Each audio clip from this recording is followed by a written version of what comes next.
Hello everyone, সকলকে স্বাগত জানাই আজকের জিকে ক্লাসে। দেখো, আজকে কিন্তু আমি তোমাদের জন্য আরও একটা ডাব্লিউপি কেপি কনস্টেবলের সেট নিয়ে এসেছি, যেখানে আমি তোমাদের জিকেটা সম্পূর্ণ আলোচনা করব আজকে এই সেটে। ঠিক আছে, তাই ক্লাসটাকে একটু স্কিপ করবে না, আর যারা ক্লাসে প্রবেশ করে গেছো অবহেলা না করে, বিশেষ করে অবহেলা না করে ক্লাসটা একবার দেখো। ঠিক আছে, তারপরে শেষে যে বিচার করবে যে ক্লাসটা কেমন ছিল আর তোমাদের ভালো লেগেছে কিনা। ঠিক আছে, তাই কেউ একটু স্কিপ করো না, মন দিয়ে ক্লাসটা দেখো। আর অবশ্যই প্রশ্নগুলো যাদের জানা থাকবে না তারা অবশ্যই খাতায় নোট করে নেবে জিনিসটা। ঠিক আছে, তাহলে চলো ক্লাসটা শুরু করি। আর হ্যাঁ, যারা পিডিএফ পেতে চাও তারা কিন্তু অবশ্যই টেলিগ্রামে জয়েন হয়ে যাবে, ডেসক্রিপশান বক্সে লিংক দেওয়া থাকবে। ঠিক আছে, তাহলে চলো ক্লাসটা শুরু করি এবার। দেখো, 1 নম্বর প্রশ্ন কি বলেছে। খুব ভালো ভালো প্রশ্ন আছে এই সেটটায় না, দারুণ দারুণ প্রশ্ন আছে, তাই কিন্তু অবশ্যই মন দিয়ে ক্লাসটা দেখো। ঠিক আছে, দেখো, তেলেঙ্গানার কোথায় জাতীয় হলুদ বোর্ড সদর দপ্তর উদ্বোধন করলেন কেন্দ্রীয় স্বরাষ্ট্রমন্ত্রী অমিত শাহ? তাহলে আমাদের এখন বর্তমান স্বরাষ্ট্রমন্ত্রী কে আছেন? অমিত শাহ আছেন। ঠিক আছে, তাহলে স্বরাষ্ট্রমন্ত্রী কে? অমিত শাহ। যদি বলে প্রতিরক্ষা মন্ত্রী কে আছে এখন? রাজনাথ সিং আছে। আর যদি বলা হয় যে আমাদের বর্তমান স্বাস্থ্যমন্ত্রী কে আছে, স্বাস্থ্য দপ্তরে কে মন্ত্রী কে? যিনি বিজেপির রাজ্য সভাপতি ছিলেন। এই রাজ্য সভাপতি বলি কেন, যিনি বিজেপির সভাপতি ছিলেন তিনি কে বলতে পারবে? তিনি হলেন জেপি নাড্ডা। তোমরা প্রত্যেকেই জানো উনি এখন আমাদের স্বাস্থ্যমন্ত্রী আছেন, তাহলে বলো, আমাদের বলেছে তেলেঙ্গানার কোথায় জাতীয় হলুদ বোর্ড, জাতীয় হলুদ বোর্ডের সদর দপ্তর, এটা কি হয়ে যাবে? এটা হয়ে যাবে অপশান সি হয়ে যাবে সঠিক অ্যান্সার, নিজামবাদ। নিজামবাদে এর সদর দপ্তর আছে, যেটা উদ্বোধন করেছে কেন্দ্রীয় স্বরাষ্ট্রমন্ত্রী অমিত শাহ করেছে। এটা নিজামবাদ কোথায় অবস্থিত? তেলেঙ্গানা। তেলেঙ্গানার রাজধানী কি? তেলেঙ্গানার রাজধানী হচ্ছে হায়দ্রাবাদ। হায়দ্রাবাদ যদি বলা হয় কোন নদীর তীরে? মুসি নদীর তীরে। হায়দ্রাবাদ মুসি নদীর তীরে অবস্থিত, তাই তো? তাহলে বলো, তেলেঙ্গানার মুখ্যমন্ত্রী কে আছে বর্তমানে? তেলেঙ্গানার মুখ্যমন্ত্রী হলো অনুবুলথ রেভান্ত রেড্ডি। অনুবুলথ রেভান্ত রেড্ডি। আর যদি বলা হয় রাজ্যপাল কে আছে? যিশুদেব বর্মা। যিশুদেব বর্মা এখন রাজ্যপাল আছে, মনে থাকবে। তাহলে চলো পরের প্রশ্নে যাই। দেখো, 2 নম্বর প্রশ্ন কি বলেছে। SENA সেনা দেশগুলিতে প্রথম এশিয়া ক্রিকেটার হিসাবে 150টি টেস্ট উইকেট নিয়েছে কে? তাহলে সেনা দেশগুলির প্রথম এশীয় ক্রিকেটার হিসাবে 150টি টেস্ট উইকেট নিয়েছে কে? মোহাম্মদ সিরাজ, জসপ্রীত বুমরা, ওয়াশিংটন সুন্দর, অক্ষর প্যাটেল। বলে ফেলো কে নিয়েছে? দুয়ের আমাদের ভারতের বিখ্যাত বোলার কে? জসপ্রীত বুমরা। তাহলে অ্যান্সার হয়ে যাবে কি? অপশান বি কারেক্ট অ্যান্সার হয়ে যাবে জসপ্রীত বুমরা। জসপ্রীত বুমরা হয়ে যাবে সঠিক অ্যান্সার। তাহলে মনে থাকবে যে এশীয় ক্রিকেটার হিসেবে 150টা টেস্ট উইকেটের যদি বলা হয় কে নিয়েছে, আমাদের ভারতীয় প্লেয়ার, সবচেয়ে বেস্ট এখন বলার ওয়ার্ল্ডের ভিতরে জসপ্রীত বুমরা। তাহলে বলে ফেলো এবার যে আমাদের আইসিসি কত সালে প্রতিষ্ঠা হয়েছিল? আইসিসি প্রতিষ্ঠাতা হয়েছিল মনে রাখবে 1909 সালে। ঠিক আছে, এর সদর দপ্তর কোথায়? দুবাই। এর সদর দপ্তর কোথায়? দুবাই। যদি বলে আইসিসি চেয়ারম্যান বর্তমানে কে আছে? জয় শাহ। জয় শাহ অমিত শাহের ছেলে জয় শাহ, বুঝেছই যে এখন অমিত শাহের ছেলে জয় শাহ এখন আইসিসির চেয়ারম্যান। যিনি ক্রিকেটের সঙ্গে যুক্তই নয়, তিনি হচ্ছে আইসিসির চেয়ারম্যান এখন বর্তমানে।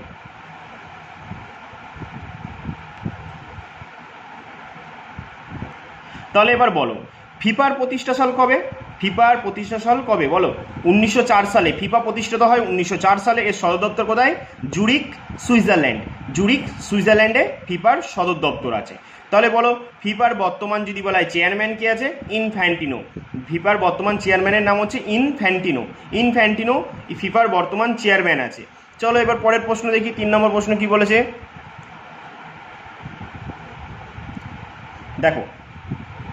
এবছর ইয়াসার ডোগু অ্যান্ড ভেওবি এমএরএ অ্যান্ড হামিদ কাপলান আন্তর্জাতিক কুস্তি টুর্নামেন্ট আমন সেরাওয়াত কিসের মেডাল জিতলেন? বলো কি হবে? প্রশ্নটা দেখেছো কত বড়। তাহলে যদি তোমাদেরকে প্রশ্ন আসে যে আমান সেরাওয়াত কোন খেলার সঙ্গে যুক্ত, তোমরা কি বলবে? কুস্তি। আমান সেরাওয়াত কোন খেলার সঙ্গে যুক্ত? কুস্তি খেলার সঙ্গে যুক্ত। তাহলে কি বলেছে? এবছর ইয়াসার ডোগু অ্যান্ড ভেওবি এমেরে অ্যান্ড হামিদ কাপলান আন্তর্জাতিক কুস্তি টুর্নামেন্ট আমান সেরাওয়াত কিসের মেডেল পেয়েছে? তাহলে অপশান কী হবে? তিনের এ হয়ে যাবে সঠিক অ্যান্সার সোনা। সোনা জিতেছে আমান সেরাওয়াত, সোনা জিতেছে। তারপরের প্রশ্ন 4 নম্বর প্রশ্ন কি বলেছে? কোন দেশ থেকে স্থল ও সমুদ্র বন্দর দিয়ে পাট আমদানি নিষিদ্ধ করলো ভারত? কোন দেশ থেকে স্থল ও সমুদ্র বন্দর দিয়ে পাট আমদানি নিষিদ্ধ করলো ভারত? তাহলে কি হয়ে যাবে? আমরা প্রত্যেকে জানি কি হবে। 4-এর আমাদের পাশের দেশ বাংলাদেশ, অপশান সি হয়ে গেল সঠিক অ্যান্সার ভারত। ভারত কি করেছে? আমাদের বাংলাদেশ থেকে স্থল ও সমুদ্র বন্দর দিয়ে পাট আমদানি নিষিদ্ধ করে দিয়েছে। ঠিক আছে, তাহলে বলো তো বাংলাদেশের বর্তমান অন্তর্বর্তীকালীন সরকারের প্রধান কে আছে? মোহাম্মদ ইউনূস।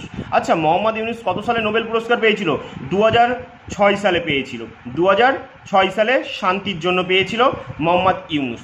ঠিক আছে, আচ্ছা বলো তো বাংলাদেশের গ্রামীণ ব্যাংকের প্রতিষ্ঠাতাকে? বাংলাদেশের গ্রামীণ ব্যাংকের প্রতিষ্ঠাতা হচ্ছে মোহাম্মদ ইউনূস। মনে থাকবে বাংলাদেশের রাজধানী কি? ঢাকা। ঢাকা যদি বলা হয় কোন নদীর তীরে? যদি বলা হয় ঢাকা কোন নদীর তীরে? বুড়িগঙ্গা নদীর তীরে অবস্থিত। ঠিক আছে, তারপর যদি বলা হয় যে বাংলাদেশের মুদ্রা কি? টাকা। বাংলাদেশের মুদ্রা হচ্ছে টাকা। তাহলে বলো আমাদের ভারত দিয়ে বা পশ্চিমবঙ্গের সামনে দিয়ে যে গঙ্গা নদী বাংলাদেশে গেছে, ঠিক আছে, মুর্শিদাবাদের কাছ থেকে যে ধুলিয়ানের কাছ থেকে যে বাংলাদেশে গেছে, বাংলাদেশে যে সেই গঙ্গা নদীর নাম কি হয়ে গেছে? সেটার নাম হয়ে গেছে পদ্মা।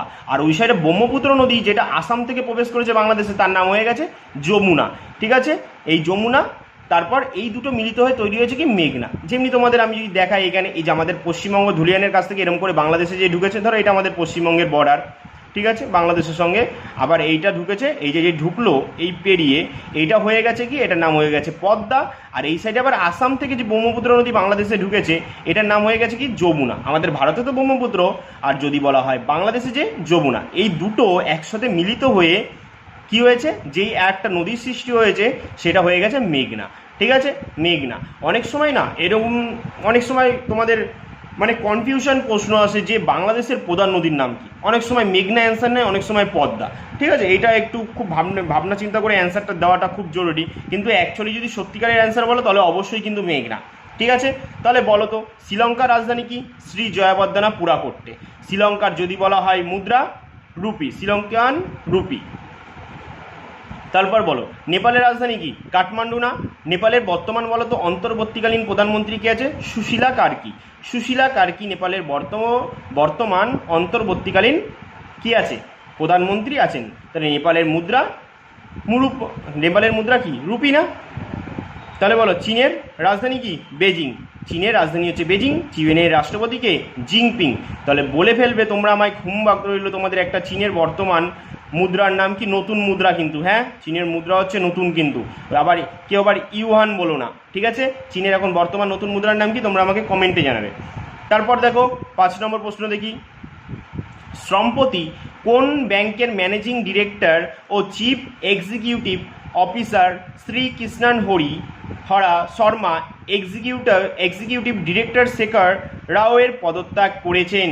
তাহলে বলে ফেলো কী হবে? সম্প্রতি কোন ব্যাংকের ম্যানেজিং ডিরেক্টর ও চিফ এক্সিকিউটিভ অফিসার শ্রীকৃষ্ণন হরা শর্মা আর এক্সিকিউটিভ ডিরেক্টর শেখর রাও পদত্যাগ করেছেন? কী হয়ে যাবে? ধনলক্ষ্মী ব্যাংক, বন্ধন ব্যাংক, কোটাক মাহিন্দ্রা ব্যাংক, তারপর হচ্ছে কর্ণাটকা ব্যাংক। বলে ফেলো অপশান কি? 5-এর হয়ে যাবে অপশান ডি সঠিক অ্যান্সার। কী হয়ে যাবে?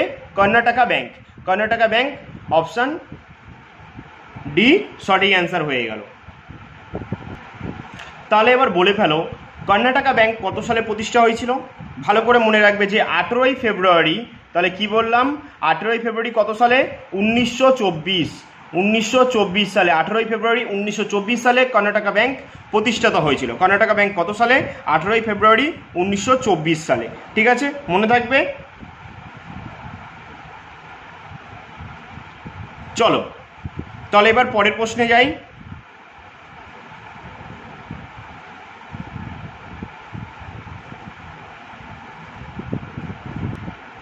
দেখো 6 নম্বর প্রশ্ন কি বলেছে, আধ্যাত্মিক ও সামাজিক নেতৃত্বের জন্য নিউ ইয়র্ক সিটির তরফ থেকে সম্মানিত হলেন কে?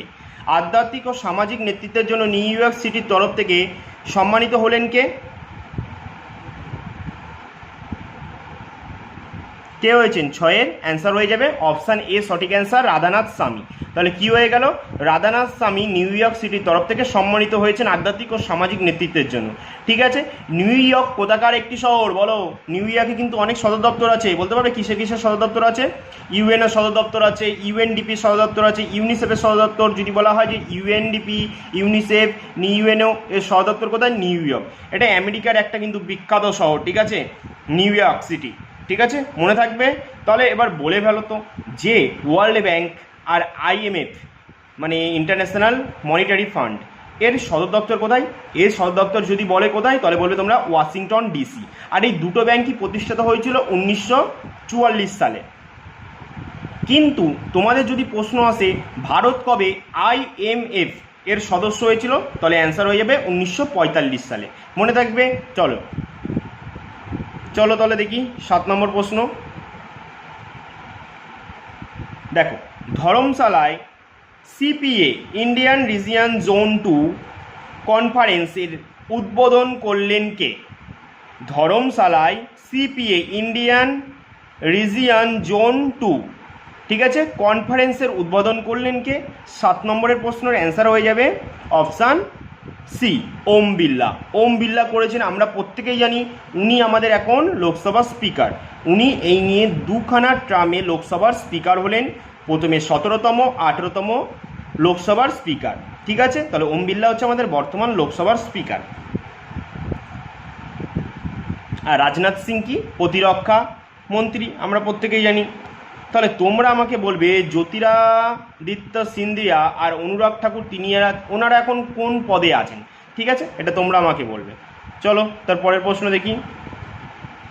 দেখো, আদি কর্মযোগী প্রোগ্রাম চালু করলো কোন কেন্দ্রীয় মন্ত্রক? আদি কর্মযোগী তোমরা প্রত্যেকে জানো যেটা কর্মযোগী নামেও পরিচিত। ঠিক আছে, আদি কর্মযোগী প্রোগ্রাম চালু করলেন কোন মন্ত্রী? এই কেন্দ্রীয় মন্ত্রক। আদি কর্মযোগী প্রোগ্রাম চালু করলো কোন কেন্দ্রীয় মন্ত্রক?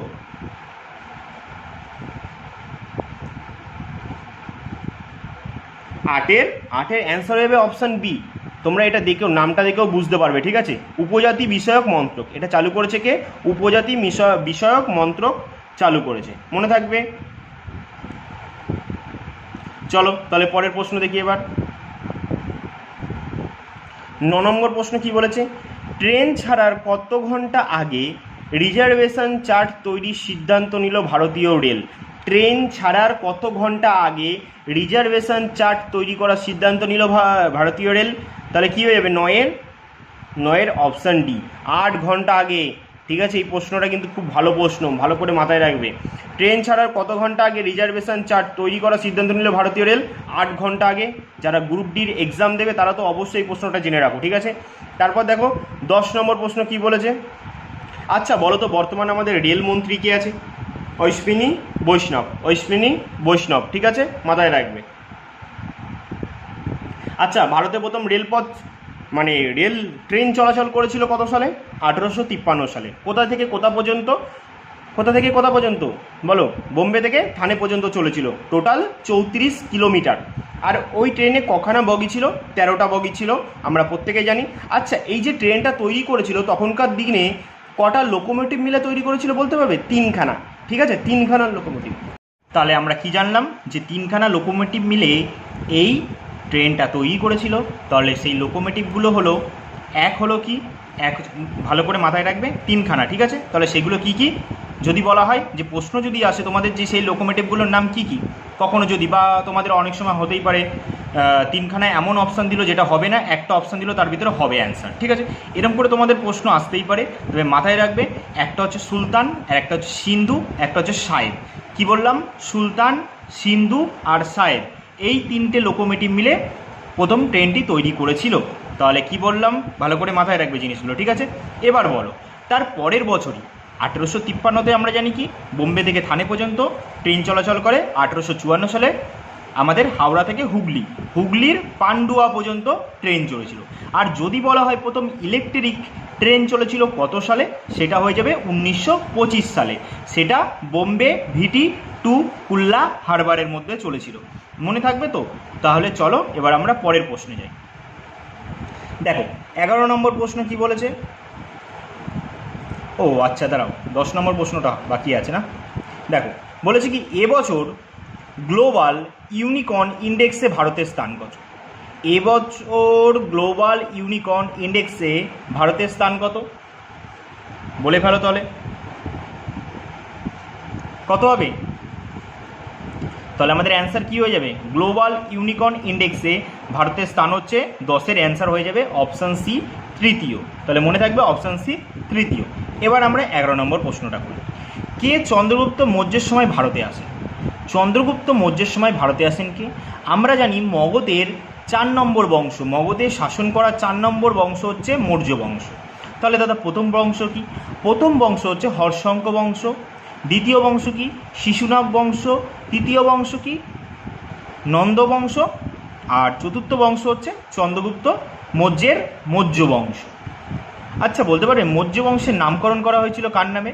মৌর্য বংশের নামকরণ করা হয়েছিল, এটা মনে করা হয়, ঠিক আছে, চন্দ্রগুপ্তের মাতা মুরা, চন্দ্রগুপ্তের মাতা মুরার নামে মৌর্য বংশের নামকরণ করা হয়েছিল বলে মনে করা হয়, মুরার নাম থেকে, ঠিক আছে, মনে করা হয় ওনার নাম থেকেই নাকি এই বংশের নামকরণ করা হয়েছে। তাহলে চন্দ্রগুপ্ত মৌর্যের সময় আমরা জানি কে চন্দ্রগুপ্ত মৌর্যের সময় ভারতে এসেছিলেন? কে এসেছিলেন? তিনি হলেন মেগাস্তিনিস।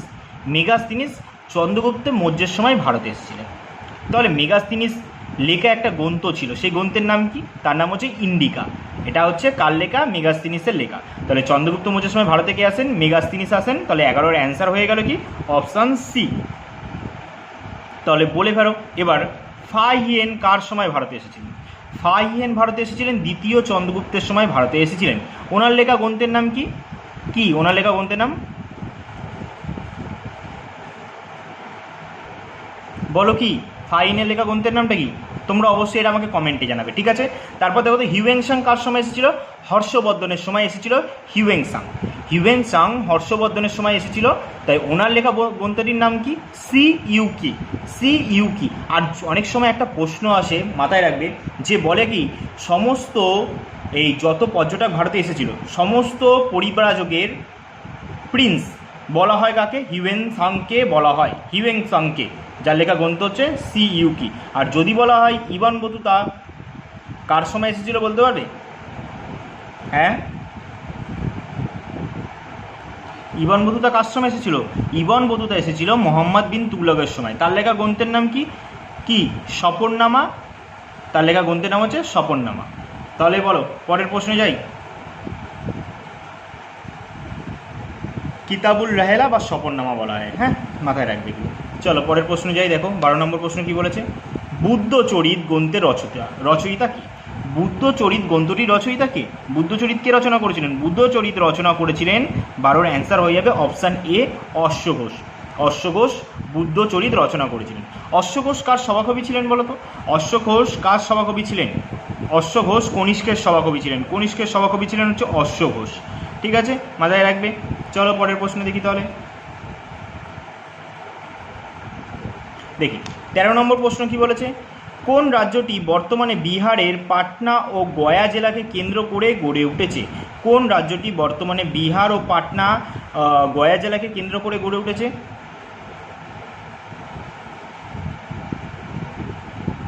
বলো কোন রাজ্যটি বর্তমানে বিহারের পাটনা ও গয়া জেলাকে কেন্দ্র করে গড়ে উঠেছে? 13-র অপশান সি মগধ। অ্যাকচুয়ালি মগধটা তো পুরোটা বিহারে, আমরা প্রত্যেকে জানি মগধ কোন জায়গাটাকে বলা হতো, বিহারের জায়গাটাই তো ছিল। তাহলে সেটাই তো পাটনা গয়া জেলাকে কেন্দ্র করে গড়ে উঠেছে। তারপর দেখো 14 নম্বর প্রশ্ন কি বলেছে? 14 নম্বর প্রশ্ন বলেছে কে সত্যশোধক সমাজ প্রতিষ্ঠাতা করেছে? সত্যশোধক সমাজ প্রতিষ্ঠাতা করেন 1873 সালে। কে হয়ে যাবে? অপশান ডি জ্যোতিবা ফুলে। 1873 সালে জ্যোতিবা ফুলে। যদি বলে আত্মীয় সভা কে প্রতিষ্ঠা করেছেন? আত্মীয় সভা প্রতিষ্ঠাতা করেছেন রাজা রামমোহন রায়। কত সালে? 1815 সালে। যদি বলে ব্রাহ্ম সমাজ যদি বলে 1828 সালে, এটাও রাজা রামমোহন রায়। যদি বলে বেদান্ত কলেজ কত সালে? 1826 সালে, এটাও রাজা রামমোহন রায় প্রতিষ্ঠা করেন। এবার যদি বলে আর্য সমাজ কত সালে প্রতিষ্ঠিত হয়, আর্য সমাজ প্রতিষ্ঠিত হয়েছিল 1875 সালে। কে প্রতিষ্ঠা করেছিলেন? স্বামী দয়ানন্দ সরস্বতী। আচ্ছা, স্বামী দয়ানন্দ সরস্বতী অন্য কী নামে পরিচিত? মূলাশঙ্কর। মূলাশঙ্কর নামেও তিনি পরিচিত। ঠিক আছে, মাথায় থাকবে। চলো এবার পরের প্রশ্ন দেখি কি বলেছে। 15 নম্বর প্রশ্নে গদর দলের নেতা কে ছিলেন? গদর দলের নেতা ছিলেন, কি হয়ে যাবে? ভগৎ সিং, লালা হরদয়াল, বালগঙ্গাধর তিলক, বিনায়ক দামোদর সাভারকর। অপশান কী হয়ে যাবে? 15 অ্যান্সার বি, লালা হরদয়াল। গদর দলের নেতা ছিলেন লালা হরদয়াল। তারপর পরের প্রশ্ন দেখি আমরা। তারপরের প্রশ্ন 16 নম্বর প্রশ্ন, স্বামী বিবেকানন্দ শিকাগো ধর্ম সম্মেলনে বক্তৃতা দিয়েছিলেন কত সালে? স্বামী বিবেকানন্দ শিকাগো ধর্ম সম্মেলনে বক্তৃতা দিয়েছিলেন কত সালে? এটা হয়ে যাবে 1893 সালে। 1893 সালে আমরা প্রত্যেকে জানি স্বামী বিবেকানন্দ শিকাগোতে বক্তৃতা দিয়েছিলেন। এবার বলে ফেলো শিকাগো কোন নদীর তীরে অবস্থিত? শিকাগো হচ্ছে মিচিগান নদীর তীরে অবস্থিত। শিকাগো কোন নদীর তীরে অবস্থিত? মিচিগান নদীর তীরে অবস্থিত। পরের প্রশ্ন দেখি এবার। আচ্ছা, তার আগে বলো তো স্বামী বিবেকানন্দ কত সালে জন্মগ্রহণ করেছিল? স্বামী বিবেকানন্দ জন্মগ্রহণ করেছিল কত সালে? 1863 সালে। স্বামী বিবেকানন্দ জন্মগ্রহণ করেছিল কত সালে? 1863 সালে। তাহলে তোমাদের জন্য একটা আমি এখানে প্রশ্ন রেখে যাই, স্বামী বিবেকানন্দ কত সালে মারা গিয়েছিলেন? এই প্রশ্নের অ্যান্সারটা অবশ্যই তোমরা কমেন্টে জানিয়ে যাবে কিন্তু, ঠিক আছে? দেখো তারপরের প্রশ্ন কি বলেছে। 17 নম্বর প্রশ্ন, রবীন্দ্রনাথ ঠাকুর তার নাইট উপাধি পদত্যাগ করেছিলেন কত সালে? আমরা জানি সেই সময় কি হয়েছিল, 1919 সালে রবীন্দ্রনাথ ঠাকুর তার নাইট উপাধি পদত্যাগ করেছিল। কেন পদত্যাগ করেছিল? জালিয়ানওয়ালাবাগ হত্যাকাণ্ডের ফলে, তাই তার নাইট উপাধি ত্যাগ করেছিল। এটা আমরা প্রত্যেকেই জানি। তাহলে 17-এর অ্যান্সার হয়ে গেল কি? অপশান ডি হয়ে গেল সঠিক অ্যান্সার। আচ্ছা বলো, 1911 সালে আমাদের একটা জিনিস ঘটেছিল, বলতে পারবে কী কী? অনেক জিনিসই ঘটেছিল 1911 সালে। মোহনবাগান শিল্ড জয় করেছিল প্রথম। তারপর বলো 1911 সালে আমাদের ভারতের রাজধানী কলকাতা থেকে দিল্লিতে স্থানান্তরিত হয়েছিল, তাই তো? 1911 সালে। আবার 1911 সালে ভারতে প্রথম প্লেন চলাচল শুরু হয়েছিল কোথা থেকে কোথা পর্যন্ত? এলাহাবাদ থেকে নৈনি পর্যন্ত। আর 1914 সালে কী হয়েছিল? প্রথম বিশ্বযুদ্ধ 1914 থেকে 18, দ্বিতীয় বিশ্বযুদ্ধ 1939 থেকে 45। আর 1905 সালে আমরা প্রত্যেকে জানি বঙ্গভঙ্গ শুরু হয়েছিল 16 অক্টোবর 1905 সালে বঙ্গভঙ্গ। তখন আমাদের কে ছিল? ভারতের গভর্নর জেনারেল কে ছিল? Lord Curzon. গভর্নর জেনারেল কে ছিল? লর্ড কার্জন ছিলেন তখন গভর্নর জেনারেল। তারপরের প্রশ্ন বলো, আনন্দ মঠের রচয়িতা কে? আনন্দ মঠ কে রচনা করেছিলেন? আনন্দ মঠ রচয়িতা করেছিলেন অপশান সি, সঠিক অ্যান্সার হয়ে যাবে 18 সি, বঙ্কিমচন্দ্র চট্টোপাধ্যায় আনন্দ মঠ রচনা করেছিলেন। বঙ্কিমচন্দ্র চট্টোপাধ্যায়। তারপরের প্রশ্ন, ভারতের প্রাচীনতম সভ্যতা কোনটি? ভারতের বলে দিয়েছে, তাহলে অবশ্যই আমাদের অ্যান্সার হয়ে যাবে কি? 19-এর কি? ভারতের প্রাচীনতম সভ্যতা বলেছে। তাহলে বলো 19-এর অ্যান্সার কী হয়? ভারতের প্রাচীনতম সভ্যতা। ভালো করে প্রশ্নটা দেখো, যদি বলা হয় ভারতের প্রাচীনতম সভ্যতা, তাহলে অপশান সি হয়ে যাবে সঠিক অ্যান্সার, সিন্ধু সভ্যতা, যেটাকে আমরা কি বলি? হরপ্পা সভ্যতাও বলে থাকি। ঠিক আছে, ভারতের প্রাচীনতম সভ্যতা সিন্ধু সভ্যতা। যেহেতু সিন্ধু সভ্যতা অপশানে আছে, তাই আমাদের অবশ্যই আগে সিন্ধু সভ্যতা মারতে হবে। কেউ হরপ্পা সভ্যতা মেরে বসে থাকবে না, ঠিক আছে? কারণ সিন্ধু সভ্যতারই একটা বড় সাইট ছিল হরপ্পা, তার জন্য যে বড় সাইট অ্যাকচুয়ালি বলা যায় না, সিন্ধু সভ্যতার যে প্রথম সাইটটা আবিষ্কৃত হয়েছিল সেটাই ছিল হরপ্পা, তাই এই সভ্যতার আর এক নাম হচ্ছে হরপ্পা সভ্যতা। তাই ভারতের প্রাচীনতম সভ্যতা যদি বলা হয় সিন্ধু সভ্যতা, এটা সিন্ধু নদীর তীরে ছিল বলে তাই নাম দেওয়া হয় সিন্ধু সভ্যতা। এবার বলো সিন্ধু সভ্যতা বা সিন্ধু সভ্যতার হরপ্পা সাইটটা কত সালে আবিষ্কৃত হয়েছিল? 1921 সালে আবিষ্কৃত হয়েছিল। কে করেছিল? দয়ারাম সাইনি আবিষ্কৃত করেছিল। তাহলে বলো যে তার পরের বছর 1922 সালে মহেঞ্জোদারো সাইটটা কে আবিষ্কার করেছিল? এটা করেছিল রাখাল দাস বন্দ্যোপাধ্যায়। কত সালে? 1922 সালে আবিষ্কার করেছিল। ঠিক আছে, আবিষ্কার করেছিল জায়গাটা। আর যদি বলে মেহেরগড় সভ্যতা কত সালে আবিষ্কৃত হয়েছিল? এটা 1974 সালে আবিষ্কৃত করেছিল। কে করেছিল? জা ফাসাইও জারিজ ও রিচার্ড মিডো। ঠিক আছে, জা ফাসাইও জারিজ ও রিচার্ড মিডো। এবার বলে ফেলো ভারতের প্রাচীনতম সভ্যতা জানলাম আমরা, কিন্তু যদি বলা হয় বিশ্বের প্রাচীনতম সভ্যতা কোনটি, তাহলে অবশ্যই কী অ্যান্সার হয়ে যাবে? মেসোপটেমিয়া সভ্যতা। বিশ্বের প্রাচীনতম সভ্যতা যদি বলা হয় মেসোপটেমিয়া সভ্যতা অ্যান্সার হয়ে যাবে। মনে রাখবে, হ্যাঁ, এই যে মেসোপটেমিয়াটা এটা বর্তমানে কোথায় অবস্থিত বলতে পারবে? ইরাকে অবস্থিত। মেসোপটেমিয়া বর্তমানে ইরাকে অবস্থিত। যেমনি আমরা ইরানকে পারস্য বলি, মেসোপটেমিয়ার আর এক নাম হচ্ছে ইরাকের আর এক নাম হচ্ছে কি? মেসোপটেমিয়া। ঠিক আছে। এই যে মেসোপটেমিয়া, এই সভ্যতাটা টাইগ্রিস ও ইউফ্রেটিস নদীর মধ্যবর্তী অঞ্চলে অবস্থিত ছিল। কী বললাম তাহলে? টাইগ্রিস ও ইউফ্রেটিস এই মধ্যবর্তী অঞ্চলে অবস্থিত ছিল। ভালো করে মাথায় রাখবে এই জিনিসগুলো, ঠিক আছে।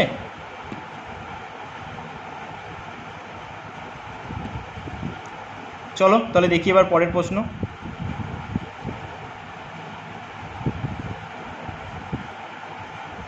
দেখো 20 নম্বর প্রশ্ন কি বলেছে, গৌতম বুদ্ধের মায়ের নাম কী ছিল? গৌতম বুদ্ধের মায়ের নাম কী ছিল বলো? গৌতম বুদ্ধের মায়ের নাম কী ছিল? গৌতম বুদ্ধ কত সালে জন্মগ্রহণ করেছিল? 566 সালে জন্মগ্রহণ করেছিল তিনি। মনে থাকবে তো? 566 সালে তিনি জন্মগ্রহণ করেছিল। কোথায় জন্মগ্রহণ করেছিল তিনি? তিনি জন্মগ্রহণ করেছিল নেপালের তরাই অঞ্চলের, হিমালয়ের পাদদেশীয় তরাই অঞ্চলে কপিলা বস্তু নগরে লুম্বিনী উদ্যানে জন্মগ্রহণ করেছিল। কোন গাছের তলায়? শাল গাছের তলায়। ঠিক আছে, এই প্রশ্নটা অনেক সময় আসে। কোন গাছের তলায়? শাল গাছের তলায় তিনি জন্মগ্রহণ করেছিল। তারপরে তার জন্মের 1 সপ্তাহ পরে তার মাতা মারা যায়। তারপরে তিনি তার মাসি, যিনি গৌতমী, তার বিমাতা, ঠিক আছে, ওনার কাছেই তিনি মানুষ হন, তাই তার বড় হয়ে নাম হয় গৌতম। ঠিক আছে, গৌতম বুদ্ধ। আর গৌতম বুদ্ধের বাল্যকালের নাম কী ছিল? সিদ্ধার্থ। তাহলে বলো গৌতম বুদ্ধের মায়ের নাম কী ছিল? গৌতম বুদ্ধের মায়ের নাম ছিল মায়াদেবী। গৌতম বুদ্ধের মায়ের নাম কী ছিল? মায়াদেবী। তাহলে পিতার নাম কী ছিল? এটা তোমরা আমায় কমেন্টে জানাবে। তাহলে গৌতম বুদ্ধ মারা যায় কবে? 486। এটা অনেক সময় তর্ক আছে, অনেক সময় অপশান থেকে 483। তবে পারফেক্টলি যদি আমরা অনেকটা চারদিক ঘাটি বেশি, তবে 86টাই বেশি পাবো, তাই 486। তা মাথায় রাখবে এটা, ঠিক আছে। অপশানটা ভালো করে ফলো করবে, 483 আছে না 86, যে কোনো একটা থাকবে, যেটা থাকবে সেটাই টিক মেরে দেবে, ঠিক আছে। তাহলে বলো তো গৌতম বুদ্ধের পুত্রের নাম কী ছিল? রাহুল। গৌতম বুদ্ধের পুত্রের নাম ছিল রাহুল। গৌতম বুদ্ধ কত সালে গৃহত্যাগ করেছিল বলতে পারবে? 29 বছর বয়সে তিনি গৃহত্যাগ করেছিল। এক গভীর মধ্যরাতে তার ঘোড়ার পিঠে চড়ে তিনি গৃহত্যাগ করেন, ঠিক আছে। তাহলে গৌতম বুদ্ধ যে গৃহত্যাগ করলো, এটা আর এক নামে পরিচিত, যেটা অনেক সময় পরীক্ষায় দেয়, সেটা হচ্ছে মহাভিনিষ্ক্রমণ। মনে থাকবে। আর তার দেহত্যাগকে বলা হয় মহাপরিনির্বাণ। মাথায় রেখো এই জিনিসগুলো, ঠিক আছে। চলো এবার পরের প্রশ্ন দেখি, 21 নম্বর। নিচের গ্রহগুলির মধ্যে সবথেকে ছোট গ্রহ কোনটি? সবথেকে ছোট বলেছে, অবশ্যই অ্যান্সার হয়ে যাবে কি? অপশান এ, বুধ। তাহলে 21-এর অ্যান্সার কী হয়ে গেল? বুধ। বুধ হচ্ছে সূর্যের কাছের গ্রহ, ঠিক আছে। সূর্যের একদম কাছের গ্রহ হচ্ছে বুধ। এখানে 88 দিনে 1 বছর হয়, 88 দিন লাগে সূর্যকে পরিক্রমণ করতে বুধের। আর বুধের কোনো উপগ্রহ নেই, শুক্রেরও কোনো উপগ্রহ নেই। বুধ, শুক্র, পৃথিবী, মঙ্গল, এগুলোকে কি বলা হয়? ইনার প্ল্যানেট বলা হয়। কারণ যেহেতু এগুলো সূর্যের কাছাকাছি অবস্থিত, তাই এগুলোকে ইনার প্ল্যানেট বলা হয়। আর বৃহস্পতি, শনি, ইউরেনাস, নেপচুন, এগুলোকে আউটার প্ল্যানেট বলা হয়। কেন দাদা ওগুলোকে ইনার বলা হয়, কেন এগুলোকে আউটার বলা হয়? কেন ইনার প্ল্যানেট বলা হয়? একটাই কারণে, কারণ এগুলো মেটেল বা শিলা দ্বারা গঠিত। আর আউটার প্ল্যানেট এগুলোকে জোবিয়ান প্ল্যানেটও বলা হয়, কারণ এগুলো গ্যাস দ্বারা সমৃদ্ধ। এগুলোকে জায়েন্ট, যেমনি বৃহস্পতিকে গ্যাসের দৈত্য বলা হয়, ঠিক আছে। আর সবচেয়ে বড় গ্রহ যদি বলা হয় বৃহস্পতি, সবচেয়ে ছোট হচ্ছে বুধ, মাথায় রাখবে। আর সবথেকে বেশি উপগ্রহ আছে কার যদি বলা হয়, সেটা হচ্ছে শনি। কটা আছে? 274টা আছে, 274। তারপর হচ্ছে বৃহস্পতি 95+। আর যদি বলে শনির কটা আছে, শনির আগে 28টা ছিল, ঠিক আছে। কিন্তু রিসেন্টলি আরও একটা গ্রহ আবিষ্কৃত করেছে নাসা। তাহলে এখন শনির উপগ্রহ, এই গ্রহ বলছি কেন, উপগ্রহ আবিষ্কৃত করেছে নাসা, তাই শনির এখন উপগ্রহ আছে কটি? 29টি। আর যদি বলে নেপচুনের 14টি আছে। ভালো করে মাথায় রাখবে, ঠিক আছে এগুলো। আর প্লুটো তো আমাদের বামন গ্রহ হয়ে গেছে 2006 সালে। IAU, ইন্টারন্যাশনাল অ্যাস্ট্রোনমিক্যাল ইউনিয়ন, 2006 সালে প্লুটোকে বামন গ্রহের নির্দেশ দিয়েছিল। এগুলো মাথায় রাখবে। চলো এখান থেকে অনেকটা আলোচনা করলাম, বাট আরও যদি আলোচনা করি অনেক সময় হবে, লেগে যাবে। চলো পরের প্রশ্নে যাই। দেখো 22 নম্বর প্রশ্ন কি বলেছে, সবথেকে উজ্জ্বল তারা কোনটি? সবথেকে উজ্জ্বল তারা বলেছে, সবথেকে উজ্জ্বল তারা আমরা প্রত্যেকেই দেখতে পাই সেটাকে। তাহলে বলো 22-এর অ্যান্সার কী হয়ে যাবে? আমরা কিন্তু দেখতে পাই কিন্তু সেটাকে, তোমরা যেটাকে বলো সন্ধ্যা তারা, শুক তারা, সেটার নাম কি? সিরিয়াস। এই সিরিয়াস শুক্রের অপর নাম, কিন্তু শুক্র কিন্তু অন্য সিরিয়াস নামেও কিন্তু পরিচিত, ঠিক আছে। এটা মাথায় রাখবে, ঠিক আছে ভালো করে। আমরা সকালের আকাশে পূর্বে যে গ্রহ দেখতে পাই সেটাকে আমরা শুকতারা বলি, আর সন্ধ্যার আকাশে পশ্চিমের দিকে, পশ্চিম আকাশে যেখানে আমরা শুক্র গ্রহকে দেখতে পাই সেটাকে আমরা সন্ধ্যা তারা বলি। চলো এবার পরের প্রশ্ন দেখি। দেখো 23 নম্বর প্রশ্ন কি বলেছে, ভারতের একদম পূর্ব দিকে কোন রাজ্যে অবস্থিত? একদম পূর্ব দিকে অরুণাচল প্রদেশ অবস্থিত, একদম পূর্ব দিকে। অরুণাচল প্রদেশের রাজধানী কি? ইটানগর। অরুণাচল প্রদেশের মুখ্যমন্ত্রী কি আছে? পেমা খান্ডু। তিনি দ্বিতীয়বারের মতো মুখ্যমন্ত্রী হিসেবে নির্বাচিত হয়েছে, তবে বিনা প্রতিদ্বন্দ্বিতায়। ঠিক আছে, তাহলে বলো তো অরুণাচল প্রদেশ কত সালে ভারতের অঙ্গরাজ্য হিসেবে যুক্ত হয়েছিল? 1987 সালে অরুণাচল প্রদেশ, গোয়া, মিজোরাম এরা অঙ্গরাজ্য হিসেবে যুক্ত হয়েছিল। ঠিক আছে, মাথায় থাকবে। চলো পরের প্রশ্ন দেখি। আচ্ছা, পরের প্রশ্ন যাওয়ার আগে, অরুণাচল প্রদেশে বা ভারতের একদম পূর্বতম বিন্দুর নাম কি? কি বিন্দু? একদম পশ্চিমতম বললে গুয়ার মটর, একদম উত্তর হচ্ছে ইন্দিরাকল, একদম দক্ষিণে যদি বলে মূল ভূখণ্ড বললে কন্যাকুমারী বা কেপ ক্যামরিন, একদম পুরো যদি বলা হয় যে ভারতের দক্ষিণতম বিন্দু তাহলে হচ্ছে ইন্দিরা পয়েন্ট, যেটা এখন জলের তলায় আছে আন্দামানে। ঠিক আছে, জলের তলায় 2004 সালে সুনামির পর দিয়ে এটা এখনও জলের তলায় আছে। 24 নম্বর প্রশ্ন কি বলেছে, ভারতের বৃহত্তম মিঠে জলের হ্রদ কোনটি? ভারতের বৃহত্তম মিঠে জলের হ্রদ কোনটি? ভারতের বৃহত্তম, সেটা হয়ে যাবে 24-এর অপশান সি। অপশান সি হয়ে যাবে সঠিক অ্যান্সার, উলার হ্রদ। জম্মু কাশ্মীরের উলার হ্রদ হচ্ছে আমাদের ভারতের সবথেকে মিঠে জলের হ্রদ, সবথেকে মিঠে জলের হ্রদ। আর ভারতের বৃহত্তম উপহ্রদ যদি বলা হয় তাহলে কী হবে? চিল্কা। প্রত্যেকে জানি উড়িষ্যায় অবস্থিত চিল্কা হ্রদ। ঠিক আছে, আর উত্তর পূর্ব ভারতে আমরা প্রত্যেকে জানি লোকটাক হ্রদ আছে, যেটা মণিপুরে কেইবুল লামজাও ভাসমান উদ্যান আছে তার উপরে একমাত্র। তারপরে দেখো 25 নম্বর প্রশ্ন, নিচের কোন পাহাড়ে উষ্ণক্রান্তীয় চিরহরিৎ বন দেখতে পাওয়া যায়? নিচের কোন পাহাড়ে উষ্ণক্রান্তীয় চিরহরিৎ বন দেখতে পাওয়া যায়? কী হয়ে যাবে 25-এর অ্যান্সার কী হবে? নীলগিরি, আরাবল্লী, রাজমহল না শিবালি? কী হয়ে যাবে? তার আগে বলো, নীলগিরি পাহাড়ের সর্বোচ্চ শৃঙ্গ কি?